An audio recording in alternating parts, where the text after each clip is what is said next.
Virgil, good afternoon. Hope you're well. I don't know whether you're aware, you've made 47 appearances so far this season, including internationals. Hopefully it'll be 62 if all goes to plan with Liverpool. But is this how you like it, game after game, and each one getting bigger and bigger? Yeah, definitely.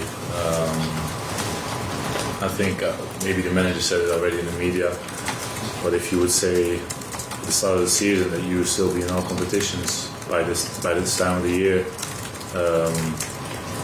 also having the full squad, that obviously last season wasn't really the case. We would have taken it easily, and I'm just enjoying the moment. We all as football players want to play games. Obviously, it asks a lot physically from us, but just going for it, and I'm enjoying every moment. And as a defender, the record is very impressive of late. You've only conceded 3 goals in the last 13 games. Do you think sometimes it goes unnoticed outside of the club with so much emphasis on Liverpool's front three, etc.? Do you care? I must say, before the international break in January, I did care a little bit that it was going unnoticed, because I think I said it in an interview as well, that I felt a bit taken for granted coming back from a long-term injury, that everything was sort of normal and everyone expected the same, and it's not. It's quite difficult. But after the break, I really didn't, and maybe that helped also the performances personally. But at the moment, we're just doing it together. We're going for it. Everyone is playing their part. Everyone is involved in it as well. The back four plus Ali changes at times as well. If you look at the cup final with Cruyff coming in, being the hero in the cup competitions, Costas left back, Ibu coming in, Joe coming in now. So everyone is getting involved in the success that we have as a defensive unit. But the way we defend is we do it all together, and everyone feels responsibility for that as well. From Premier League to Champions League, different types of games. I'm just wondering, do you have to approach these knockout games any differently now that the away goals rule has changed? What's the approach for Benfica tomorrow? Hopefully get a win. The approach won't be any different. I think it's a mental thing as well, to not have the away goal rule. But it is what it is, it's changed. We'll have to get a good result tomorrow night, and hopefully take that with us for the return leg at Anfield. Thank you. Sam, we'll get to Christian Radio Mates, please. Hi Virgil. The high line's been discussed a lot recently, considering how many times you've been catching opponents offside. Just wondering how much communication goes into that, both during the games and during training as well, in terms of getting that right? A lot. It obviously it's been going on since I've been at the club. It's now been highlighted. Well, I think if you look back at the last couple of seasons, we always trying to play with the high line, and we don't play on offside. But obviously, if you can put the player offside, it's only advantage. I think this season and last season, I think it already started with the rule that we keep playing on, and then the linesman put the flag up. It looks a bit, that we are conceding chances against us. Even the other day, when obviously Ali had to make the save, it looked like we are vulnerable when he's offside. So I think that rule first and foremost has to get out of the way. But the other thing is, the high line. We don't speak about it personally a lot about it, but on the pitch you definitely have to communicate. But I'm always trying to do it. And I know you've got a very busy schedule over the next 2 months, but I was just wondering whether you and Sadio have had a chance to discuss the group stage for the World Cup and potentially going up against each other in the opening game in Qatar. Yeah, definitely. I called him after he qualified, and I said to him, obviously, well done, and we joked about it that we're going to be in the same group, and it happened. So it's going to be so hard. They are obviously the African champion. fantastic players, and we as well. So it's going to be tough. Opening game, 11 o'clock. I don't know who decided to do 11 o'clock kickoff, to be fair, but yeah, it's going to be difficult. So much respect for obviously Senegal and what they have achieved, but we have to be ready as well. Virgil, given the achievement that this side is on the cusp of doing over the next 2 or 3 months, how do you block out the external noise, especially living in the city? How do you allow yourself to dream, you and the rest of the players, or is it purely just on a game by game basis? Yeah, game by game. And the manager says this all the time, but it is really like this. You can't focus on the next game when you still have a game to play. So for us, it's that tomorrow night. And that will be a very tough one. And then we have to recover. How tough that will be. Obviously, we're flying back the day after, so you have this time an extra day for City. But you have to make sure you do the right things, and then the focus will be on the next game. So that's how we see it. And for me personally, I'm not too difficult in this, so I just try to focus on the game now. Okay, we'll head to Zoom now. So, Juliet, would you like to go next, please? Yeah, Virgil, so we couldn't hear you here on Zoom and at the start of your press conference. If I repeat anything, please please tell me if you've been asked these questions already. I was just wondering, as a team though, at this stage of the season, bearing in mind you say you take it game by game, but the next 12 days, if you reflect, Jurgen Klopp spoke in his programme notes at the weekend about this, the fact that hopes and dreams could be achieved. Are you improved more as a team in these big moments, would you say? Well, obviously we're definitely more experienced. We've been in that situation that, for example, Manchester City is. We've been in the Champions League final, so we have been in this situation before. But you only can influence the game ahead of you, and that's how we see it.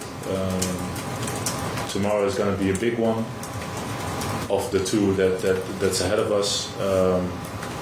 So that's the only thing we can do. We can only focus on tomorrow night and nothing else. Do you look at it then that you've got everything to gain and nothing to lose because of the position that you find yourself in? Well, we don't look at it that way. You know what I kind of mean? Yeah, I know, but I don't think we look at it in that way. We just want to make this season hopefully an unforgettable one. For us as players, for the staff, but as a whole club. I think the things that have been going on at the moment at Liverpool is something that no one should take for granted.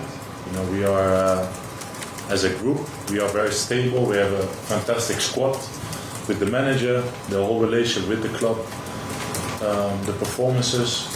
So we should just enjoy it. Go out there, give it your all, and if that's enough in the end of the season, then happy days. If not, then we try again next year. But we shouldn't take for granted what's happening at the moment.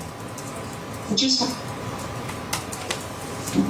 if you have been asked this question, it was just about Louis van Gaal. Is it a measure? Does it sum up the measure of the person that he is? The fact that he kept his diagnosis away from the players during the international break and the treatment that he's been receiving? Yeah, definitely. I was also in shock last night when I heard his interview, because obviously he's getting his film out next week. So I was just wondering how he would promote it a little bit and speak about his life, and then obviously that was a big shock. And obviously I messaged him after the interview, and but yeah, it definitely says a lot about him. I said to him as well, he's not that type of guy that needs a lot of sympathy. That's how he is. But I told him as well that we are definitely going to be there for him as a group whenever he needed, and hopefully we can also make it for him a World Cup to never forget. Thank you for your time, Virgil. Good luck. We've got time for 2 more questions, so we'll go to Ian at Talk Sports. Hi, am I allowed to do a question? Is that okay? Go on, Ian, if you're quick. Okay. First question, Virgil. I know there are no easy games in football before you come out of that well-worn cliche, but you are expected to probably get past Benfica and reach the semi-finals. This is one of the easiest games. Can you just explain the pressure on you when you go into a tie where you are the favourites, the overwhelming favourites to win? They're in the last 8 of the Champions League, so we can't say it's one of the easiest draws, but they are there for a reason. It's going to be tough tomorrow night.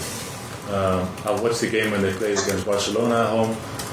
We all obviously analysed them here, and it's going to be difficult, and that's how we face. We have to show them the respect they deserve, and it will be tough. And for you guys from the outside, you can make whatever you want out of this, but it's going to be tough, and we are ready for a tough test.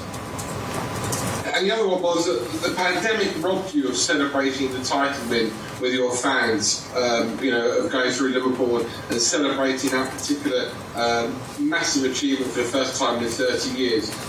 This season, is perhaps the fact that you missed out on that, is this season a chance to maybe win the title again, Champions League again, and then go and celebrate and have that moment you were deprived of 2 years ago? I don't know. We're still 1 point behind City, so they're at the moment they are in the pole position. So we'll give it everything, and then hopefully we can celebrate on the end of the season together with our fans. So we'll see. Okay, what's the Paul Joyce next, please? Virgil, you said at the weekend on Twitter, just enjoy the ride. Is that difficult to do at all when the stakes are so high? Does worry or fear never come into your mind at all? No, in this case definitely not, because we're in this position. We are still in our competitions. We're playing good. We have all the chance still to win all those competitions as well. So just go for it. And I think also the fans, obviously it was an early kickoff last game, and we only 1-0 up, and it could obviously be a feeling that what if we give this away or something like that. But we just need everyone to just enjoy it, give everything as a fan as well, support us like you always do, and just enjoy the ride like I said before. Sorry, final question, Don in the room. It is just a follow-on to this, and you're talking about making an unforgettable year. If you get into the middle of June and you've only got 1 medal to show for this season, how would you feel? I'll go again next year. You don't think you'd be... Yeah, of course you get feelings, but the way you can't say that at the moment, because it could be, if you're losing a Champions League final, for example, then obviously you're very disappointed, but you have no idea. You would just have to go for it and take it game by game, and that's how I see it.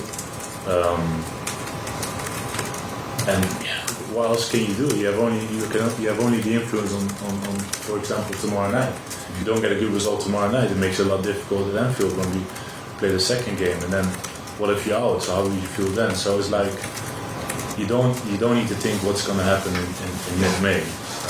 At the moment, you just have to focus on the games ahead, like the manager keeps saying, but that's how you really see it. And that's how we are also, how do you call it, grounded, level, grounded. Sorry, and don't get carried away.